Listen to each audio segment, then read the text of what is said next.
والسلام عليك يا رسول الله على آلك وأصحابك يا حبيب الله الصلاة والسلام عليك يا نبي الله وعلى آلك وأصحابك يا نور الله۔ درود پاک پڑھنے کے بے شمار فضائل و برکات ہیں۔ سرکار دو عالم صلی اللہ تعالی علیہ وسلم کا فرمان عالی شان ہے کہ جو کوئی شخص جمعہ کے دن 200 بار درود پاک پڑھے اس کے 200 برس کے گناہ معاف کر دیے جاتے ہیں۔ سبحان اللہ۔ علماء فرماتے ہیں کہ جمعہ کے دن اگر کوئی ایک نیکی کرے تو اسے 70 نیکیوں کا ثواب ملتا۔ ہمیں اس دن تلاش کر کر کے نیکیاں کرنی چاہیے، درود پاک پڑھیں، تلاوت قرآن کریں، ہو سکے تو جمعہ کے دن سورہ یاسین پڑھیں۔ صلو علی الحبیب صلی اللہ تعالی علی محمد صلی اللہ علیہ وسلم۔ آپ یہ پاک صلی اللہ تعالی علیہ وسلم کا فرمان ہے جس کا مضمون ہے کہ مرنے کے بعد بندے کا اعمال نامہ منقطع ہو جاتا ہے، ڈسکنیکٹ ہو جاتا ہے۔ ہم مر جائیں گے، اب نیکیاں نہیں کر سکیں گے، مرنے کے بعد ایک بار سبحان اللہ کہنے کا موقع بھی نہیں ملے گا، مگر فرمایا 3 باتوں کے علاوہ 3 چیزیں جاری رہتی ہیں مرنے کے بعد بھی۔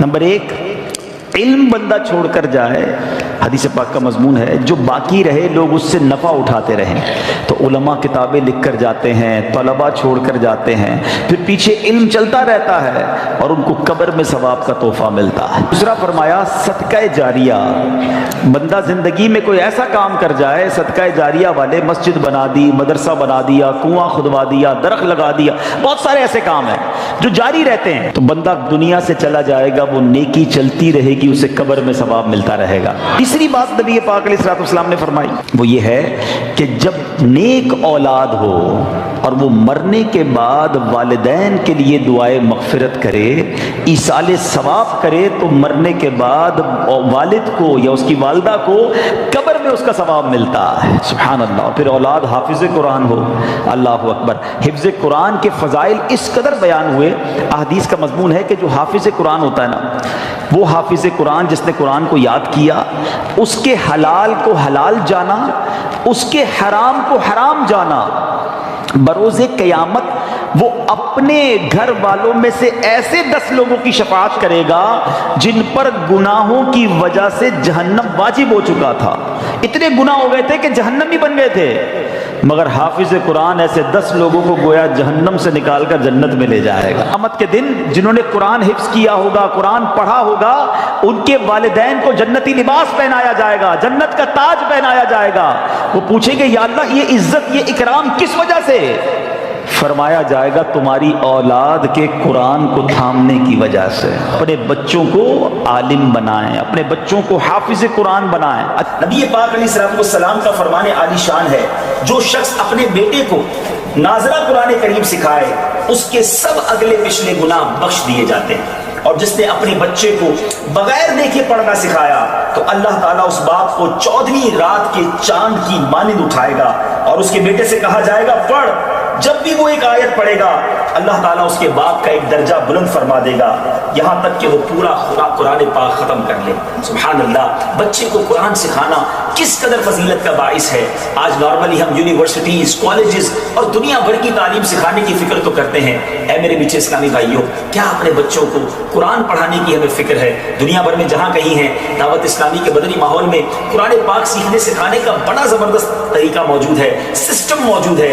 خود بھی قرآن پڑھیے اور اپنے بچوں کو بھی قرآن پاک کی تعلیم دیجیے۔ اللہ تعالی ہم سب کے دلوں کو نور قرآن سے منور فرمائے۔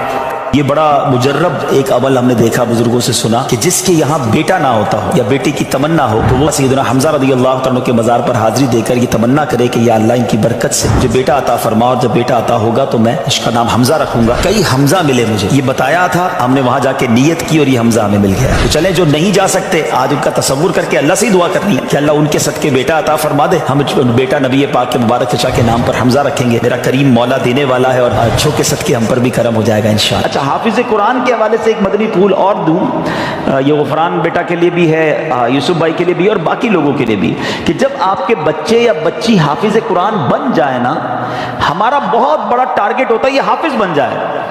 میرے حساب سے حافظ بنانا آسان ہے، حافظ برقرار رکھنا مشکل ہے۔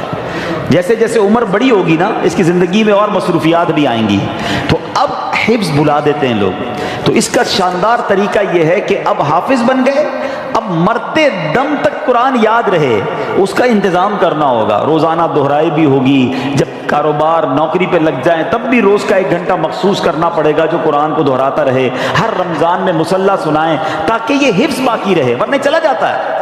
تو اگر آپ کو بچوں کو حافظ بنانا ہے بنانا چاہیے، لیکن اس کے بعد کا بھی نظام بنانا چاہیے۔ پہلے مدرسے میں پڑھاتے ہیں، حافظ بناتے ہیں، پھر اسکول میں ڈالتے ہیں، وہ جو مدری منا ہوتا ہے باپو بن جاتا ہے، اور اس کے بعد اس کو پتہ نہیں ایسی لائن میں ڈال دیتے ہیں کہ وہ سارا قرآن بھول جاتا ہے۔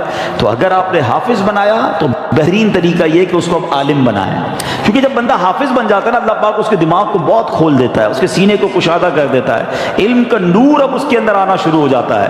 تو جب وہ عالم بنتا ہے تو کہتے ہیں نا سونے پہ سہاگا، نور علی نور ہو جاتا ہے۔ تو اپنے بچوں کو حافظ بنائیں اور پھر عالم بنائیں۔ لوگ بڑے فخر سے کہتے ہیں میرا بیٹا P H D, doctor, engineer, ایک حدیث نہیں سنا سکتے کسی انجینئر کی فضیلت کی، کسی ڈاکٹر کی فضیلت کی۔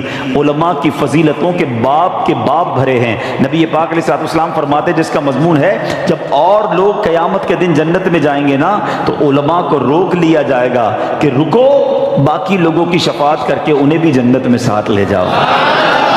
علماء کہتے ہیں جو عابد ہوتا ہے نا، عبادت کرنے والا، نماز پڑھنے والا، نیکی کرنے والا، وہ تیراک کی طرح ہوتا ہے جو تیرتے تیرتے دریا پار کرتا ہے، تھک بھی جاتا ہے، مگر جو عالم ہوتا ہے نا وہ کشتی کی مانند ہوتا ہے، لوگ اس میں سوار ہوتے ہیں وہ سبھی کو پار لگا دیتا ہے۔ تو اب لوگ آپس میں باتیں کرتے ہیں کہ یار خاندان میں ایک ڈاکٹر ہونا چاہیے، خاندان میں ایک وکیل ہونا چاہیے، جناب خاندان میں ایک عالم ہونا چاہیے، اللہ وہ دن دکھائے کہ خاندان میں ایک مفتی ہونا چاہیے، ایک حافظ قرآن ہونا چاہیے۔ ایسے بچے بناؤ تو انشاءاللہ یہ مرنے کے بعد آپ کے لیے صدقہ جاریہ کا باعث بنیں گے۔ آج بچوں پہ توجہ نہیں دیتے ماں باپ، بعد میں سر پکڑ کے روتے بھی ہیں بچہ نشے میں چلا گیا، غلط صحبت میں چلا گیا۔ آپ کو چاہیے تھا کہ آپ اس کی ایسی تربیت کرتے، اچھا مدنی ماحول آپ کے سامنے دعوت اسلامی کا ہے جہاں بچوں کی تربیت کا انتظام بھی موجود ہے، بچیوں کی تربیت کا انتظام بھی ہے، والد کی تربیت کا انتظام بھی ہے، والدہ کی تربیت کا انتظام بھی ہے۔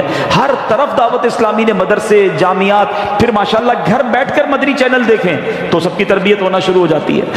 تو یہ سوچ لینا آپ کہ ہمارے مرنے کے بعد ہماری اولاد اگر نیک ہوئی نا تو وہ کام آئے گی۔ وہ روایت سنی نا آپ نے کہ حضرت عیسیٰ علیہ السلام ایک بار ایک قبر کے پاس سے گزرے، اس قبر پر عذاب ہو رہا تھا، تھوڑے عرصے بعد واپس آئے، اسی قبر کے پاس سے گزرے تو اس میں انوار و تجلیات کی بارش۔ آپ نے کہا یا اللہ پہلے عذاب ہو رہا تھا اب رحمتیں برس رہی ہیں، یہ سب کیسے ہوا؟ ارشاد باری ہوا عیسیٰ جب یہ بندہ دنیا سے گیا تھا گناہگار تھا، بڑے گناہ کیے تھے، قبر میں عذاب ہو رہا تھا، مگر اپنی بیوی کو پریگننٹ حاملہ چھوڑ کے مرا تھا۔ اس کے یہاں بیٹا پیدا ہوا اور یہ بیٹا جب تھوڑا سا بڑا ہوا تو مدرسے گیا، اور جب مدرسے گیا تو قاری صاحب نے کہا بیٹا پڑھو بسم اللہ الرحمن الرحیم۔ جب اس کے بیٹے نے زمین کے اوپر مجھے رحمان اور رحیم کے نام سے پکارا، اے عیسیٰ مجھے حیا آئی کہ اس کے باپ کو زمین کے اندر عذاب دوں، میں نے اس کے عذاب کو دور کر دیا۔ بیٹا اللہ کو پکارے مغفرت باپ کی ہو جاتی ہے، لیکن اگر باپ بیٹے کی ایسی تربیت کرے کہ وہ نشہ کرے، وہ بے حیائی کے کام کرے، وہ غلط کام کرے، حرام روزی اس کے لیے چھوڑ کر جائیں گے تو یہ ہماری پنشمنٹ اور پٹائی کا باعث ہوگا۔ اللہ کرے کہ ہماری اولاد نیک بنے۔ اور یہاں اب میں بچوں سے بھی بات کر لوں کہ جن کے ماں باپ چلے گئے یا ماں باپ بوڑھے ہیں، ایسے کام نہ کرنا جس سے ماں باپ کو قبر میں تکلیف ہو۔ اگر وہ چلے گئے نا تو ان کے لیے خوب اصالہ ثواب کرو، صدقہ خیرات کرو، نمازیں پڑھو، دعائیں کرو کہ اللہ ہمارے ماں باپ کی مغفرت کر دے، ان کی قبروں کو جنت کا باغ بنا دے۔ قرآن کہتا ہے کیسے دعا کرنی ہے، رب ارحمہما کما ربیانی صغیرا، اے اللہ ہمارے ماں باپ پر ایسے رحمت کر جیسے بچپن میں انہوں نے ہم پر رحمت کی، ہمیں تکلیف نہیں آنے دی، اپنے دامن میں چھپا لیتے تھے۔